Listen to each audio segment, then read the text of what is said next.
ہمارے لیے آج کی تلاوت اموس نبی کی کتاب اس کا 7واں باب اس کی 10ویں تا 17ویں آیت تک۔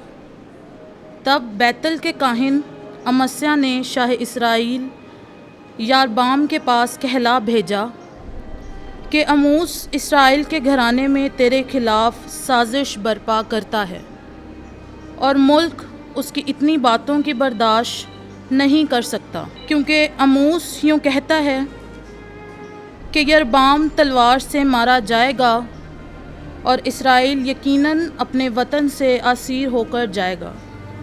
اور امسیہ نے اموس سے کہا، اے گیبین روانہ ہو، یہودا کی سرزمین کو بھاگ جا، وہیں اپنی روٹی کھا اور وہیں نبوت کر، لیکن بیتل میں پھر کبھی نبوت نہ کرنا، کیونکہ یہ بادشاہ کا مقدس اور سلطنت کا معبد ہے۔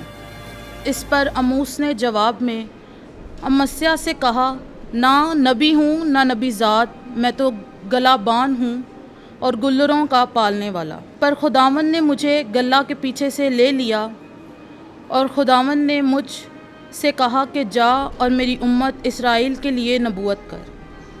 پس تو اب خداوند کا کلمہ سن۔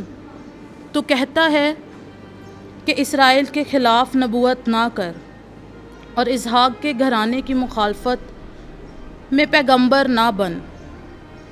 اس لیے خداوند یوں فرماتا ہے کہ تیری بیوی شہر میں فحاشہ بنے گی اور تیرے بیٹے اور تیری بیٹیاں تلوار سے مارے جائیں گے، اور تیری زمین جریب سے تقسیم کی جائے گی، اور تو ناپاک سرزمین میں مر جائے گا، اور اسرائیل اپنے وطن سے یقیناً اسیر ہو کر جائیں گے۔